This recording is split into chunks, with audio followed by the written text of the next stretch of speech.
I know some of you thought that I had forgotten that I was on sources of law, that I was still teaching sources of law and I did not complete sources of law the last time.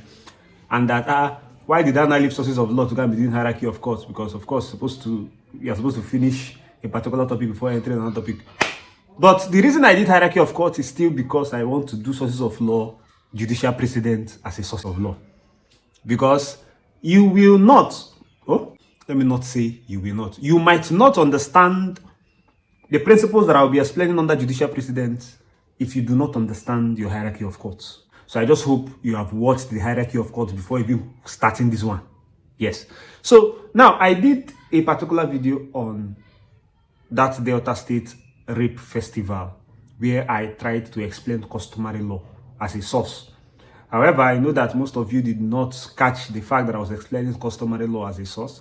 So I'll just touch a little bit of it here on this video before I go over to judicial precedent, which of course is the main gamut or the main purpose for which this video is being done today. Now, customary law. Of course, custom, when you know custom now from your civic education. Yeah, you just finish, okay, not all of you, Sha. I know not all of you just finished from, secondary school. But for the ones that finish secondary school, and even you yourself that did not finish just recently, you know the meaning of custom from your civic education, your SS3, SS2, SS1. Now, in order for this custom to be legally binding or to be legally recognized, that is how I used to put it, in order for the custom to be customary law. Because not every custom is legally recognized. Not every custom is lawful, if I can put it that way. So for a custom to be legally recognized and enforced by our courts, the custom is expected to pass through what we call validity tests. This is a test of fire. If it survives these validity tests, then it becomes customary law, or it becomes legally recognized. And these validity tests are three. They are the repugnancy test, the incompatibility test, and the public policy test. The repugnancy test is saying that, this particular custom should not be repugnant to natural justice, equity, and good conscience. Any custom that is repugnant to natural justice, equity, and good conscience will not be legally recognized. Will not, in fact, it will be quashed. The court will give order for the custom to stop existing. Repugnancy means, or repugnant means, disgusting. I know most of you know that there are some places that if a man dies,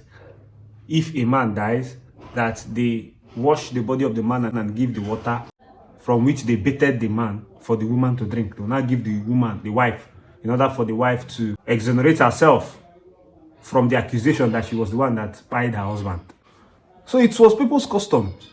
But the courts will look at that and say, it is disgusting. You can't be doing that. The incompatibility test is saying that let this custom not be clashing with any written law in force in Nigeria. So where there is a written law and your custom is going against that written law, then that custom must bow to that written law. Take for example, in Igbo land, they say the woman should not be able to inherit properties from her father's house. But in the Constitution, one of your rights is your right to freedom from discrimination. That means you should not be deprived of anything just by virtue of the fact that you're a woman, or by virtue of the fact that you are black, or by virtue of the fact that you are from this religion. And so this was seen in Ukeje against Ukeje, and she won. And she also inherited something from her father's house. Because the court have seen and say, this particular custom is incompatible with a written law. Not only a written law, our constitution that is very, very, very high. The public policies, of course, it should be publicly accepted, and it should not really be something that is unacceptable by a reasonable man or like by the public. So if you say you should not be against public policy, it must have some kind of acceptance. Because if people do not accept it, who are you now doing the custom for? Okay, so that is just customary law in a nutshell. You can go and read the customary law and the validity tests. These things usually come out in exams. I don't know your school, where you're watching me from, but it might come out in your exams. So now let's go straight into judicial precedent. Judicial precedent. What is judicial precedent? First of all, what is precedent? When you say this is a precedent, this is a precedent. What is a precedent? When you say, this is unprecedented. When you say unprecedented, it means this has never happened before. Precedent, something that has happened before that probably you look at and use as an experience to do something. So you want to write exams, you look for past questions, precedents, something that have passed, and you want to use it for your future purposes. These are precedents. Now, when you say judicial precedent, you are talking about decisions of the courts in the past times, in previous times. So that when a court reaches a decision now, that decision becomes a precedent that other decisions in the future might look at and follow. So precedent is like history. You learn history just to, most of the time they say, especially the bad history should not repeat itself. So you learn history so that you know how to attack the future. So that is precedent. Now, judicial precedent, like I said, is when a decision of the court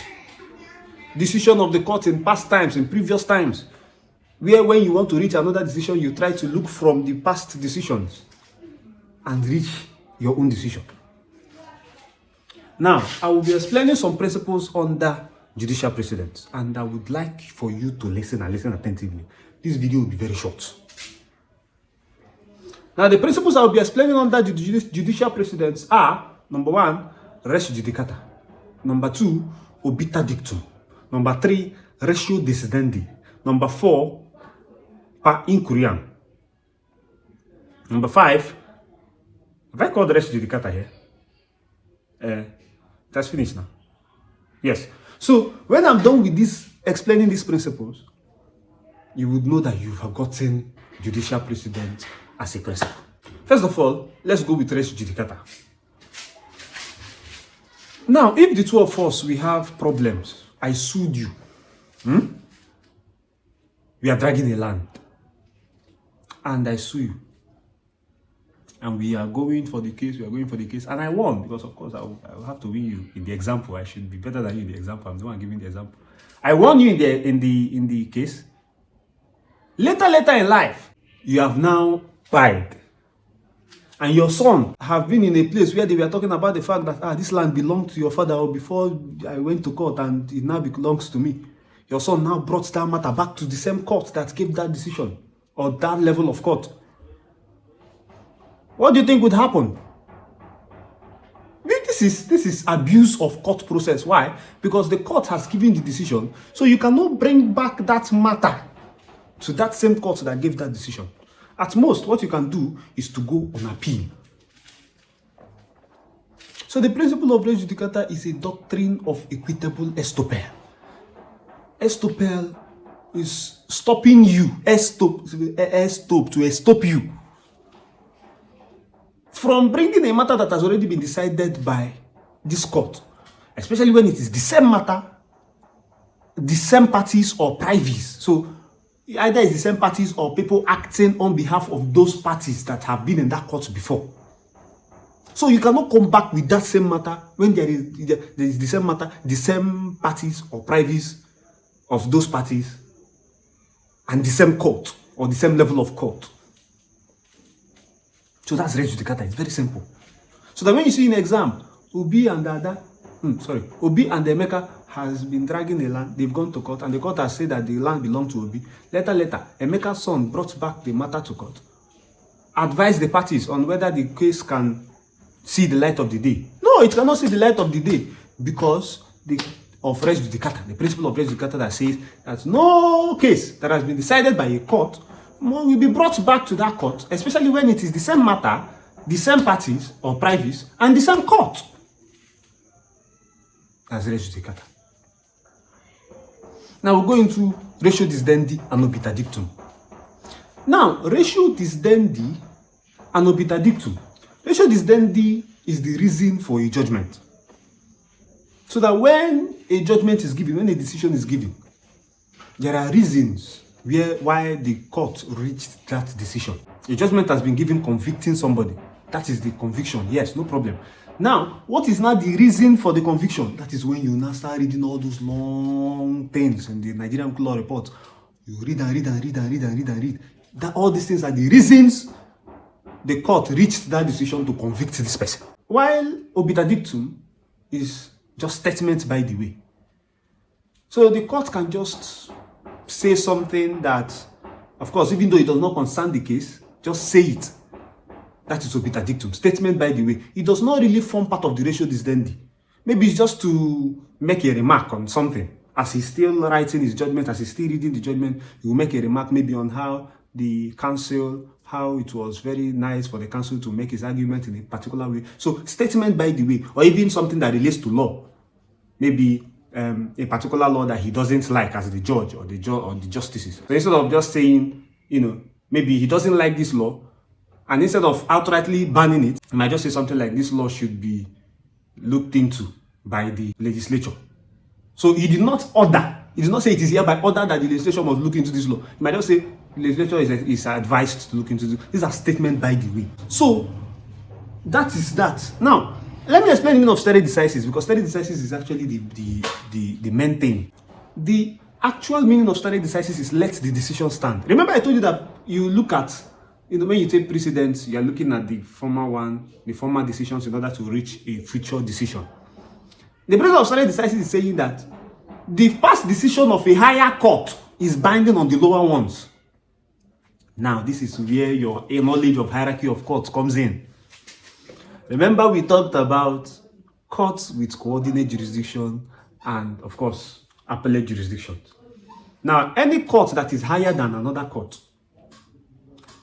its decision is binding to that lower court. Binding, meaning that that lower court has no other option than to follow the decision of the higher court. It is either a decision is binding or a decision is persuasive.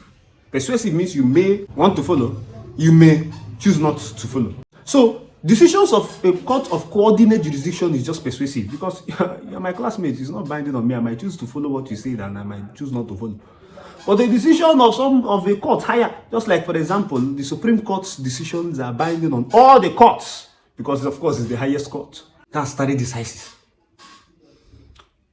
Now, I want to ask, is the Supreme Court of England or the House of Lords, are their decisions binding on Nigerian courts? No. I don't even want you to answer, because you might answer yes and I will be angry.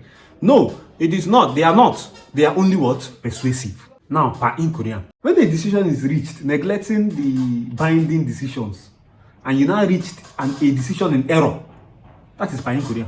You as a magistrate court, there are a lot of decisions on that particular matter that you are looking at, and they are all saying the same thing. And you, because you think you know it all, you now left what the Supreme Court, the Court of Appeal, the High Court have said on that particular matter and reached your own, rather incorrectly. Maybe because they have given you one or two small something. That is per inquiry. Yeah? And of course, per inquiry judgments are usually quashed on appeal. Yes. So that is that. These are the principles that I said we will look at. And I hope you understood these things. The sources of law, our laws come from judicial precedents. Most of our judicial precedents are made up most of the principles we have in our laws today. And so, please do well to read your books for your exams. These are sources of law. When next we come, we'll look at the next topics. Peace.